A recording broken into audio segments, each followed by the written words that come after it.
Welcome. It's Jason Friedman here, CEO of Friedman Associates, joined by the fabulous, preeminent expert, as far as I'm concerned, on all things CDFI, Amy Szabo, our Chief Client Services Officer. And welcome to Explained, everything you need to know about the final CDFI certification application. People are joining us. That's great. Everybody's on mute. You can feel free to throw questions in the pane, and we will take questions at the end. So we're just going to go ahead and get the show started. As far as our agenda today, we're going to do an intro and overview of the context that we're facing here today. And then we're going to go through each of the 7 tests of certification with the changes that have been made since the October 22 version, the timeline that both emerging and currently currently certified CDFIs face, and then we'll take your questions. We are not going to, for those of you that are new to us, and by the way, today's audience is predominated by a lot of currently certified CDFIs. So welcome to Friedman Associates. And there are many of you on the call who are planning on applying for certification in 2024, and a smaller group that is still in the process of learning about certification. So we have been working on dissecting this application, frankly, since it came out in October 2022. And we have the definitive intelligence on what you need to know in order to be able to be successful in this round. Friedman Associates has been around for 15 years. We're not going to do a commercial. Please check out our website at friedmanassociates.net and our tab on CDFI Certification Central, which will give you all of the up-to-date information that you need. But for the purposes of this webinar, you should know that we are a team of about 17 professionals, all come from the CDFI industry, CEOs, CFOs, development directors, chief lending officers, people that we are peers. We have been on your side, and we're fighting for you every step of the way. And so you can learn about all the diverse things that we do when we get there. And let's see, we're gonna skip that tab right now. Okay, and we're gonna go forward. Just a few pro tips for today. This is a lot of information to take in. We do not expect you to your head will be spinning if you try to take it all in. You're gonna receive both the deck and the recording of the webinar, and any other updates that we find through the process, if things get flagged for the CDFI fund to recognize and deal with. If you're a certified CDFI, use these slides and recording as your guide to assess whether your current operations align with the revised tests, and start to flag the areas that need attention. For emerging CDFIs, your focus today really is on the final changes, and for historical reasons, you can understand some of the additional changes the CDFI fund made to be responsive to the industry. And of course, ask questions throughout. Now, I just want to explain very briefly, we're not going to go into details today, but we're currently working with over 100 currently certified CDFIs through a process that we started late last year. A 2-phase, very cautious, very conservative process to assure that you will be recertified or certified. And it's a 2-phase process. The first phase is our certification readiness assessment. Many of our clients are on the call. We've already gone through it. And this process will decisively assure that you will meet the 7 tests. We collect a lot of documentation from you that the CDFI fund is now asking for. Fill out some worksheets. We do all the work. And then you get a report card. It's a thorough report indicating which tests you meet and which still need work. And if you fall short on any of the tests, don't worry. We will provide you with clear guidance and consulting on how to meet them and then be able to apply. And as you'll see in the application, there are a lot of new required documents that are brand new this time, and we've already designed the templates for that, for the new policies that are now required. And then phase two, we prepare the application. So after hearing our presentation today and checking our website, if you'd like to contact us further, we'd be happy to send you our full scope of work. Okay, so here we are. This happened this past December. The fund finally released the new certification application with new processes, policies, augmenting additional things right now with a lot of new requirements. And I want to be clear, especially for those of you that haven't been tracking this process is designed to protect you. It is designed to protect mission-driven lenders who are doing a great job and embody the spirit and mission of being a CDFI. This is designed to protect you. It is really designed, in our opinion, to screen out those organizations that are not worthy of certification and to really tighten up the brand. So at the end of the day, when the process is done, every one of you that's left standing undeniably are a true mission-driven CDFI. I think it's a case for fundraising and a case to rally your team to move forward. So non-certified entities will begin submitting December 20th, and all existing CDFIs will have to submit a new certification by December 20th, 2024. So a little over a year from now. And we're going to cover what you got to cover. Okay, 7 tests, right? First test, legal entity. You have to be an organized and validly exist under the laws of the state or the jurisdiction in which you're incorporated or established as of the date that the application is submitted, and you have to have a valid EIN. Pretty straightforward. Just to clarify, nonprofits, for-profit LLCs, S-corps, social purpose LLCs, the legal structure does not matter to the fund, but it does, but you must be a legal entity at the time. Now, the way that's measured now is just an active sam.gov account and a UEI number, and it will meet this legal entity criteria. There was, before you had to upload articles of corporation and amendments and all that other stuff. Kudos to the CDFI fund. They have simplified this, sam.gov and a UEI number, and you're set. Met the criteria. Primary mission, second criteria, and one of the most critical, and which there have been changes.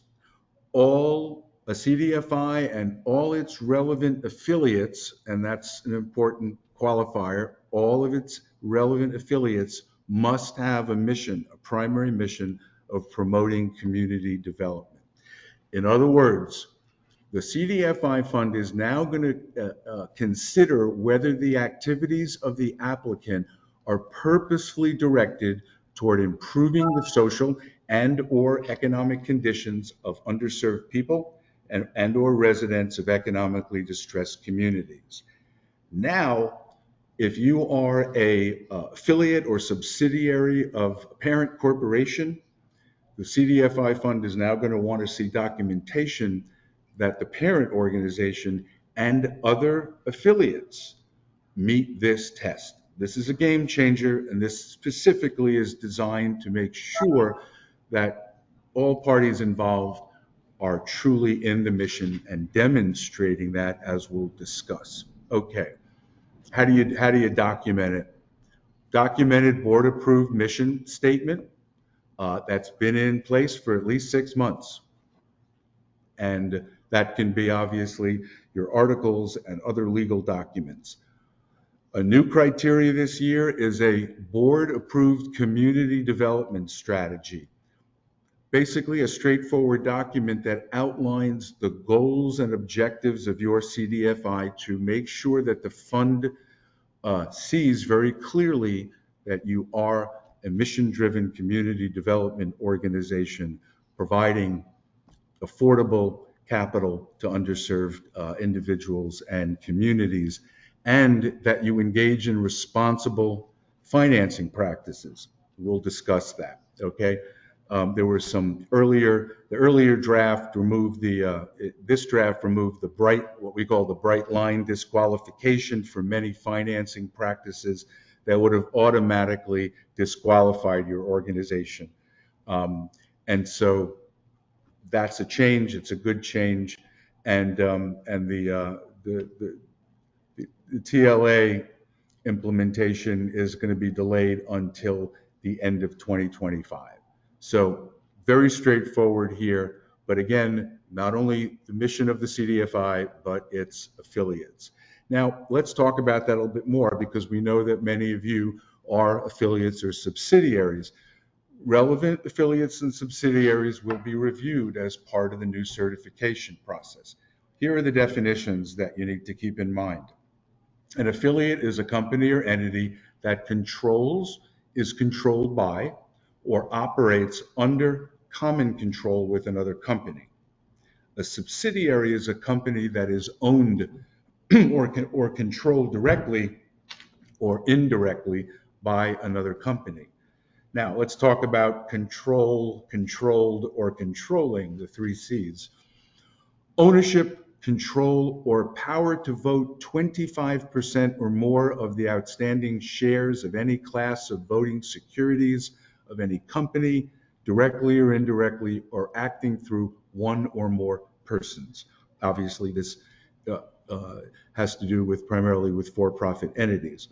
Number two, control in any manner over the election of a majority of the directors, trustees, general partners, or individuals exercising similar functions of any company, or the power to exercise, directly or indirectly, a controlling influence over the management, credit, or investment decisions or policies of any company. So I know that many of you are going to be looking at this very carefully to be able to determine whether now your CDFI, if it's part of a family of companies or company, if those other entities meet the test. Now, if you're a loan fund, an affiliate or subsidiary is relevant if it controls you, if it engages in the direct provision of financial products or services. Here's the big one. Relevant affiliates must also meet the primary mission test on their own.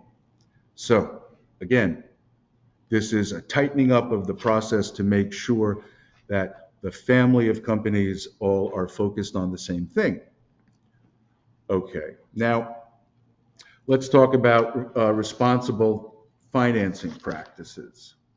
And we're going to cover that right now. Now, an applicant has to demonstrate their financing activities meet a set of standards for responsible financing practices. Not harm consumers, be affordable. Loans are originated based on an assessment of whether a borrower is able to pay back a loan, and have terms and conditions that are transparent and understandable to the borrower. Oops, let's go back. Okay, Amy's now going to continue on with ineligible practices while I move her over to take charge. Let's do it, Amy. All right, you got the con. Actually, you're gonna have to keep hold of it because you're gonna have to keep hold of it. I'll just stop. No problem. Okay.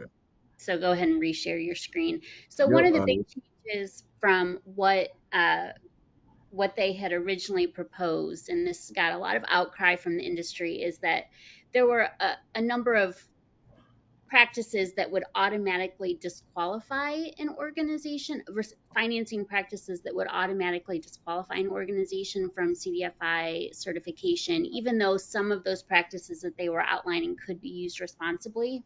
We're not seeing your screen, Jason. Okay.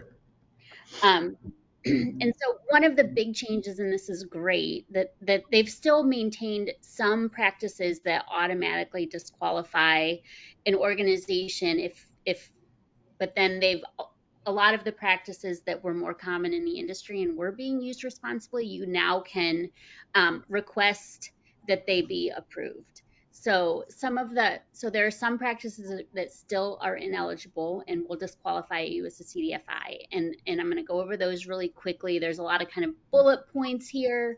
So I'm not going to cover all of them, but like Jason said, you will get a copy of this presentation. So one big bright line practice is that if you offer financial products or loans that exceed the interest limits that apply to non-depository institutions in the state where the borrower resides, that's just an automatic no.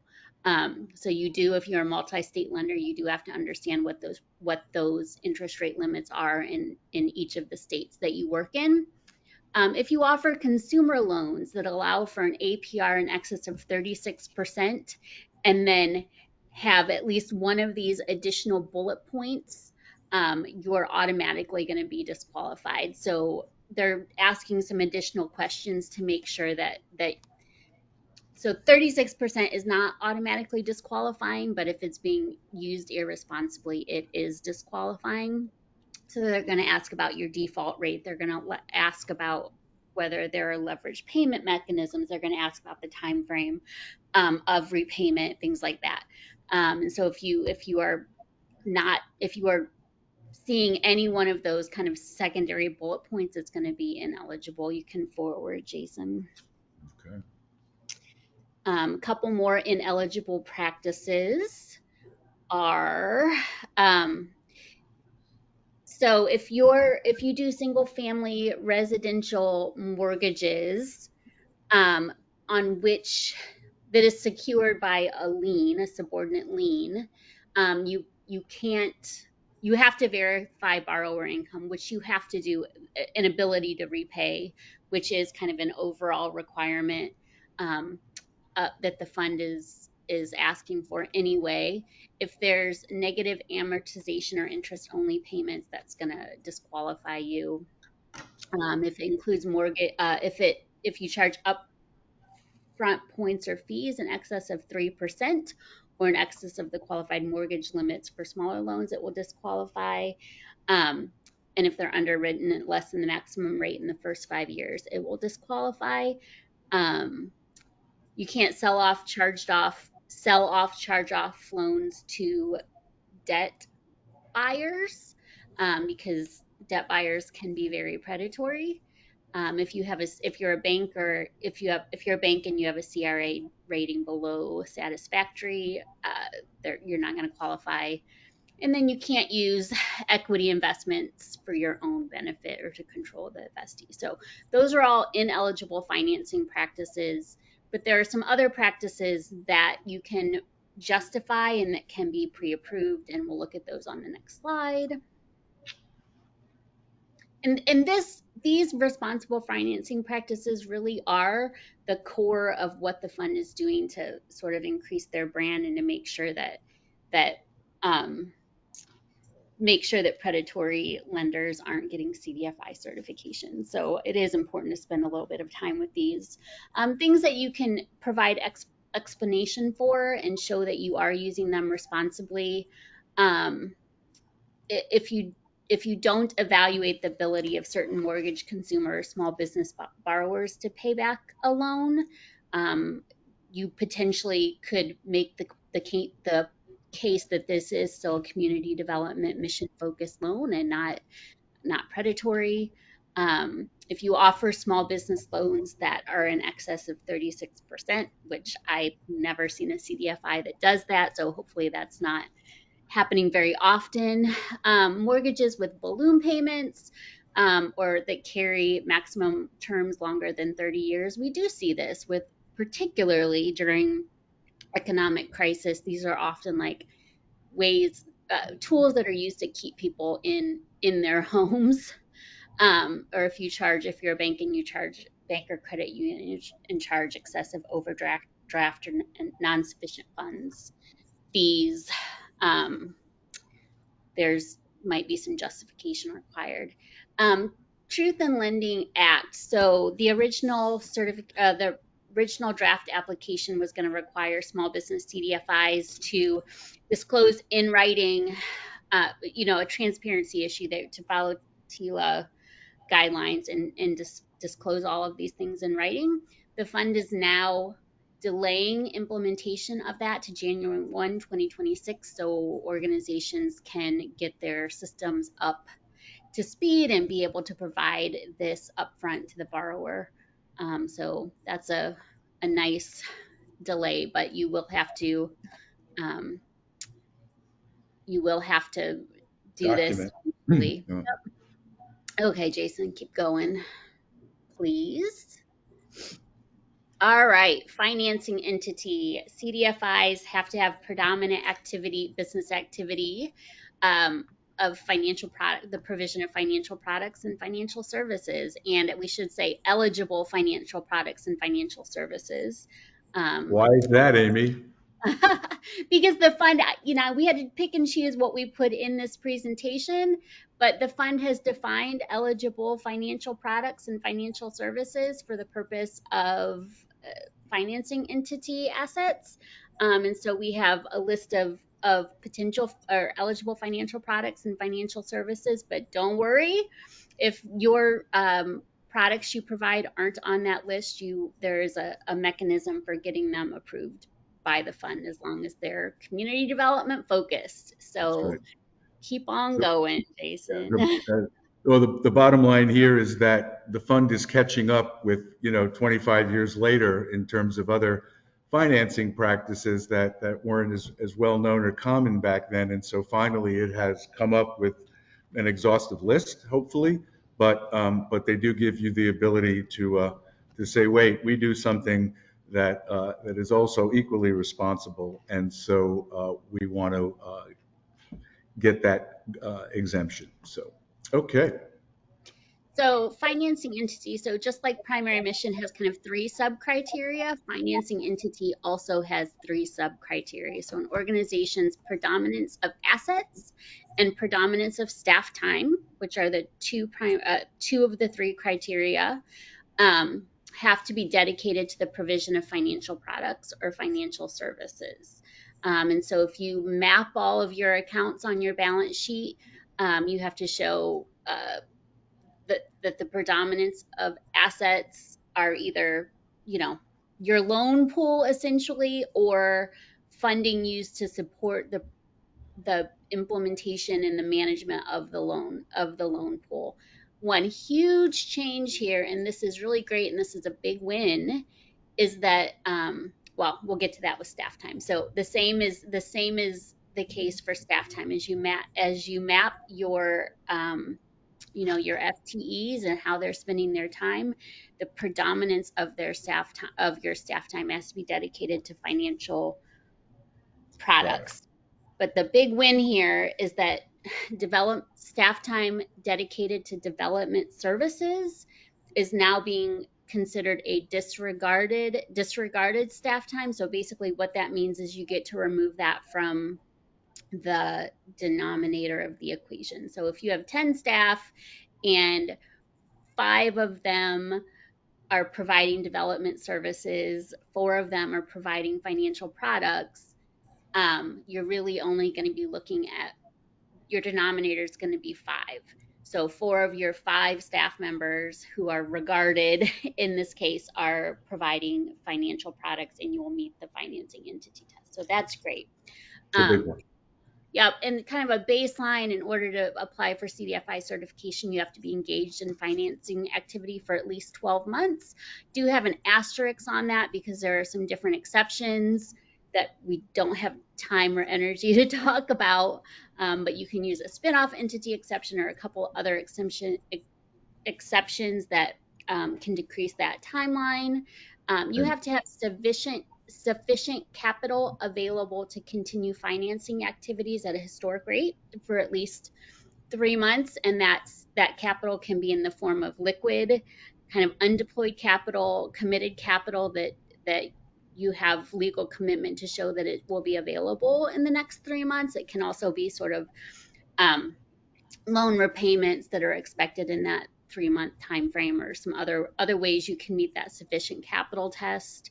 And one thing I do want to point out here is that financing entity activities have to be predominant, but predominant is not the same as the majority of assets and staff time. So easiest That's a way to big look one. at this, if you're thinking about a pie, the financing piece of that pie has to be the largest piece of the pie. So Yeah. that's our financing entity criteria. And by the way, if you want to ask a question later about what those exceptions are, we're happy to discuss that with you. And we have many clients who are in those situations, and there is a way, a little known loophole. But in any event, let's go to target market. Awesome. So target market, the core criteria for this hasn't changed. A CDFI must direct at least 60% of its financial products to one or more eligible target markets. You see an asterisk here as well. If you're a regulated institution, you can meet this test using financial products and financial services. Um, and one of some it's complicated. If you're a bank, I'd be happy to talk about this with you, but if you're not meeting the 60% test on either number or dollar amount of financial products or financial services, uh, it's complicated, but you can use financial services and have a slightly lower baseline. That's the easiest way to say it right here. All right, moving on. Target So market. yep, Yay.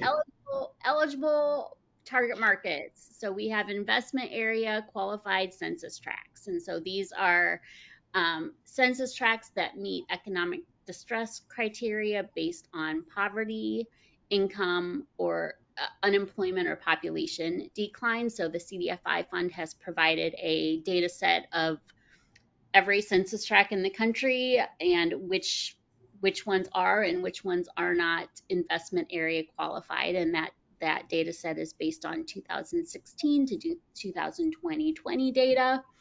um, a low income targeted population, so those are individuals with a median family income not greater than 80% of AMI.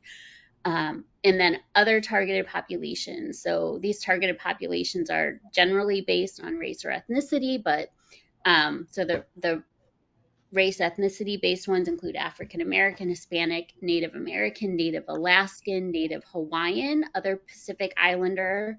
And then the final iteration also included Filipino and Vietnamese. This is a big change from historically. But we also have persons with disabilities and certified CDFIs. So Filipino, Vietnamese, persons with disabilities and certified CDFIs are new targeted populations that were not available before this new Good round. deal. So Yep. just to take this up a level for the new folks who are just learning about this, or thinking about being certified, the fund segments this in investment areas. Many CDFIs who are doing nonprofit facilities financing, in many cases affordable housing developments. It is You are not, the direct recipient is not a low income person or another targeted population. It may be another developer, and so the key here is that the loan, the investment, is made in these census tracts. So it is a place-based strategy as opposed to organizations that may predominantly serve low income, and many of you on the call that serve very specific groups. Now, they're not mutually exclusive. We can get into that in a side conversation. In many cases, CDFIs may have two investment areas to completely cover their target market. Yep. And one actually really important point there to tag team with Jason is that historically the only organization that was able to count their beneficiaries as a targeted population were affordable housing lenders. And so only for organizations that primarily made loans to affordable housing lenders could count that loan as low income directed, but the fund has expanded that now. So they've provided clear criteria on how to determine if a loan is target market directed based on beneficiaries. And so that's really great. And so organizations that make loans to childcare facilities that primarily serve low income kids can now count that as a low income targeted population directed loan. It's a big Um, deal. It's a big deal. super, super big deal. So, Kudos. All okay. right. How do we measure it, Amy? Yep. So essentially, the fund is going to ask you two things. You have to submit a target transaction level report, a TLR, and all certified CDFIs who have award agreements know what a TLR is and hate it. But you have to submit a TLR prior to starting your application, and they will use that TLR to determine if 60% of your financial products, by both number and dollar amount, were directed to the proposed target markets that you are proposing in your application. You also will have to attest that you have used and will continue to use the pre-approved target market verification policies. So those policies, I just was referring to them, they're really a big difference from what you've done, from how you've had to do things historically.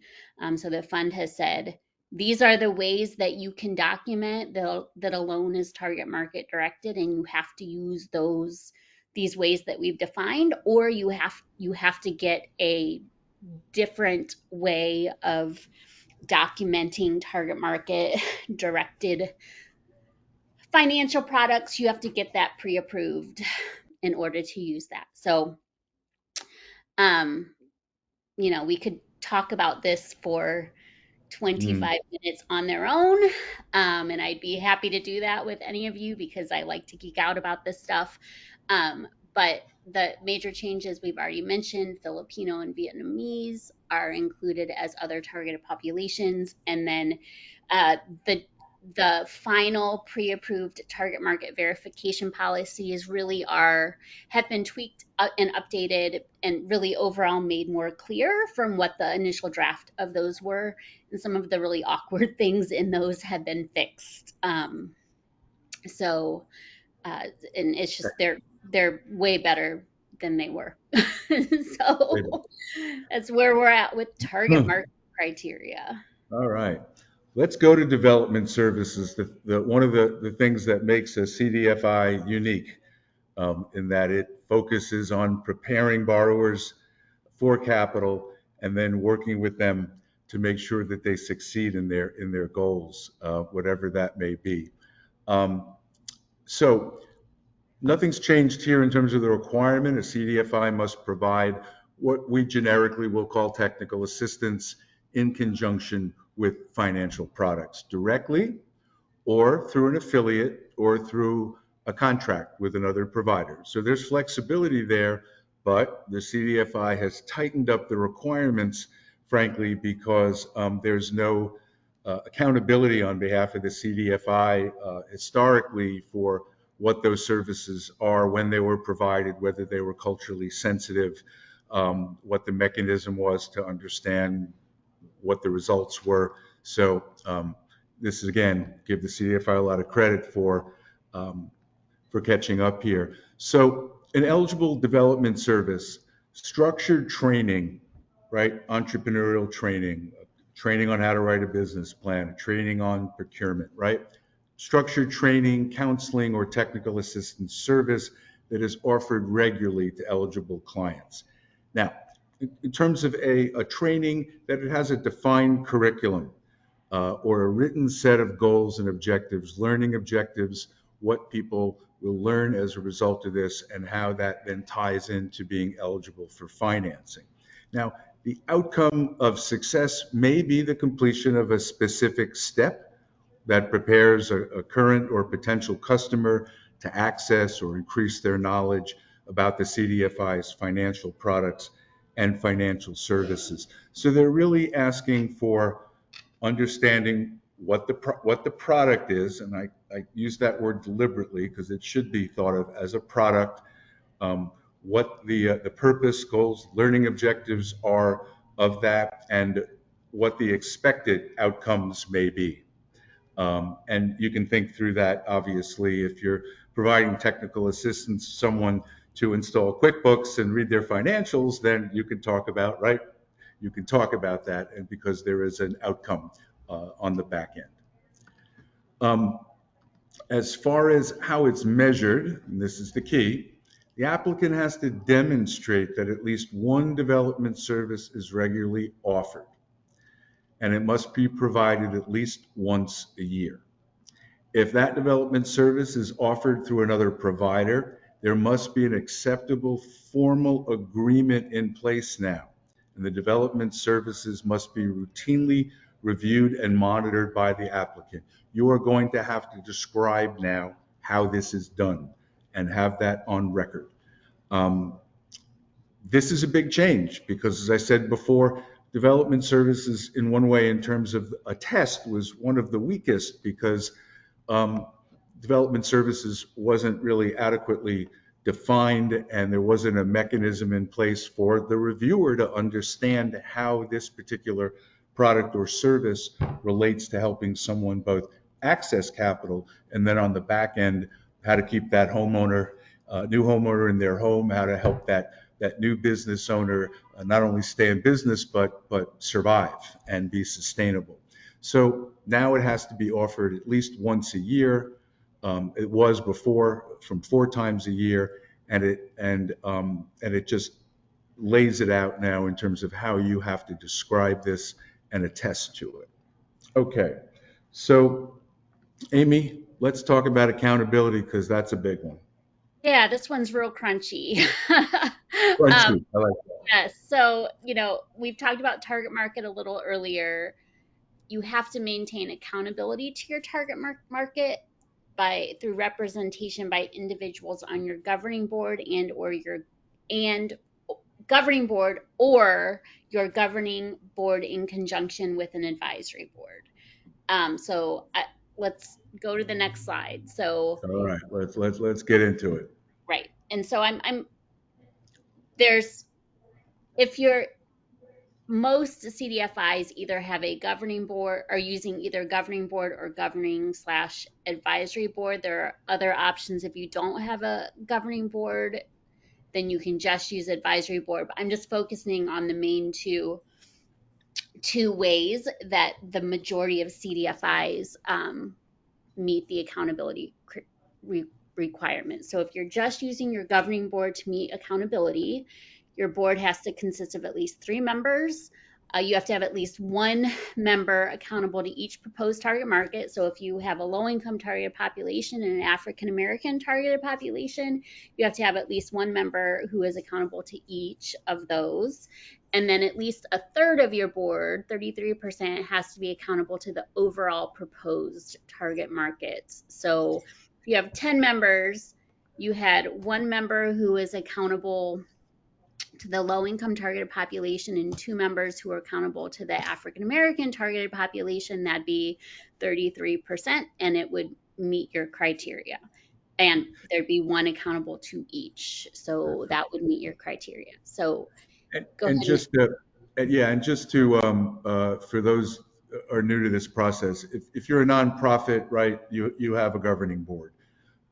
There are cases where that governing board will definitely meet the requirement. If it doesn't, then you can adopt the advisory board structure. For for-profits, obviously, that do not have a governing board, then they have to, as a requirement, create this advisory board. It is not a fiduciary legal in the sense of a nonprofit board, but it does have responsibilities. The chief one of which is to assure that the CDFI is continuing to meet the tests of certification. All right. And understanding meeting the test of certification and also understanding the needs of the target market and connecting the CDFI to the target market. Exactly. So if you are using a governing board and an advisory board to meet the criteria, so that governing board still has to have 3 members, the advisory board has to have at least 5. only 20% of the governing board must be accountable to the overall proposed target market. So you don't have to have, your governing board doesn't have to be accountable to each target market, but 20% has to be accountable to at least one of the target markets. Um, One advisory board member has, so then, yes, and then looking at the advisory board, at least one member has to be accountable to each target market. 60% of the advisory board has to be accountable to the overall proposed target markets. Have to have one member from the governing board on the advisory board, and then you have to have an organizational, a board approved organizational accountability policy that ensures that the board meets at least 3 times a year. And that policy has some very specific requirements in it. The CDFI wants to understand how the advisory boards is gathering information from the target market and how it's communicating that information to the board and leadership of the CDFI. That's right. So, And if you look at the second to last bullet, is key, because what the fund, and I think they're spot on here, is that they want to see linkage between between those two entities, so that a member of the, let's say, nonprofit board of directors sits on that advisory board for cross communication, for peer learning and support. They want to see evidence of that, which I think is a great move. So all of this is again tightening up what a true accountability here in terms of governance. right. All Yep. And right. then, Now, yep. And so then looking at what makes a member accountable. So the different types of target markets have different types ways that a member can be accountable. The things that I've highlighted here are different from the draft. So those of you who have been looking at your boards, um, I'm highlighting the things that are different from what they told us in October of 2022.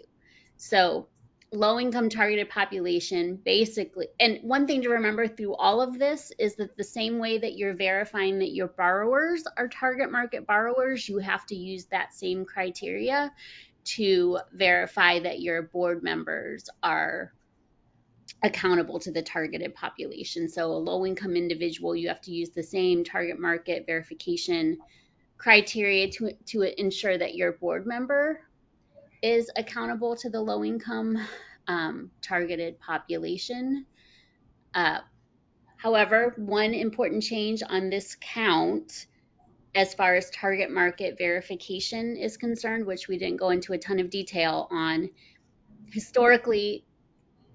So the fund has added a target market verification method for low income targeted population that they can be self-reported, low income, but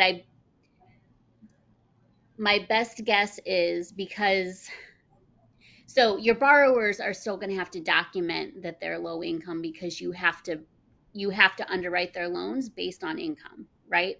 But uh, like, so for development services or beneficiaries, they can self-report as low income. So I believe your board members also can self-report as low income, which is very awkward.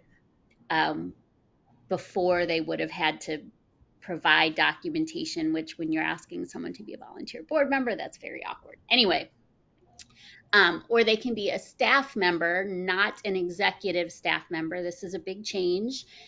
They can be a staff member of a non affiliated third party uh, community development mission driven organization. That's also why I do not know why balloons just happened, but a community development mission driven organization. So that phrase community development is new from the draft as well, that primarily provides services to low income people.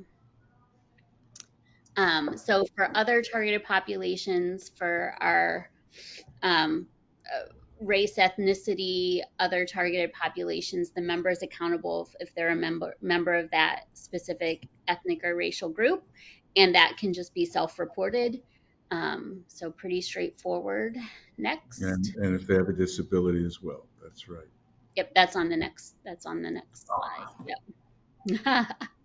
Or on the next slide after this, but investment area. So there's a couple changes here. So they can either be a resident of a qualified tract, they can own a small business located in a qualified tract, or a small business that principally employs and or principally provides goods or services to residents of the investment area, which I think is going to be very hard to prove and measure. They can be an elected official primarily representing residents of qualified census tracts. They can be a staff member of a non-affiliated third-party community development mission-driven organization that primarily provides services to residents of qualified tracts, or for organizations that serve investment areas located in native geographies. They can be enrolled in a federally recognized tribe. So the highlights there are new and different from the draft application. So with people with disabilities, the board member can identify as a person with a disability themselves, or the board member is accountable if they're a staff member of a non-affiliated third-party community development mission-driven organization that primarily provides services to people with disabilities, or if they're a family member of a person with a disability. Yep. Great. Yep. And then for certified CDFIs as a targeted population, if they're a staff member of a CDFI, they'll qualify. And just to clarify for newbies out there, what does that mean, OTP, certified CDFI? That now recognizes CDFIs that actually will make loans to other certified CDFIs. That is a designated market. So there are a lot of intermediary lenders out there that are certified CDFIs, but a core part of their mission is aggregating capital and lending it out. Very meta. Like OFN, for example. Okay. All righty. And then as we're wrapping up here, one of the easy ones like legal structure and mission. Non-government entity. You cannot be controlled by any local, state, any municipality or political subdivision. Independent organization. And that has not changed. How it's measured, it's a simple yes/no questions about that have been there since the beginning. So there are no major changes there. And obviously from the application, it will be very easy to tell whether you are a nonprofit or a for-profit or some version and not a government entity. So let's talk about timeline. All right. So a little confusing, but here's the bottom line. Everyone must submit a recertification application, currently certified CDFI, no later than December 20th of 2024. So you've got about a year. There are two reapplication windows, early from May 31st to July 31st, spring flowers, and you have to submit a service request to AMIS. You can't just say, oh, we'll send it in. You have to let the fund know, okay, that you are going to apply during this reapplication window. Why? Because they've basically said, we'll take the first 700 and that's it. So if that's a must-have, because obviously for lots of reasons, you want to be able to get through this process, get clear of it, show your funders and stakeholders, your community, that you're among the first of the 700, and you'll get a decision by October 31st, okay? So that's interesting. Have to have it in by July 31st. You will get notification by October 31st and can reapply during a general reapplication window if needed. And we hope that you don't need that it's going to be one and done. And then the general reapplication, if you're not going to meet the early windows, is from August 1st to December 20th, right, of 2024, for those of you that are going to be in the last batch. So it is an orderly process. And Again, if you're an emerging CDFI now, right, the application, AMIS is the Automated Management Information System that all CDFIs use for reporting. And that will open next week. And then after which applications are taken on a rolling basis back to the original process. For this year only, though, to be eligible to apply for a financial assistance application, that's the annual CDFI fund program with financial assistance, basically capital, and there are also grant awards.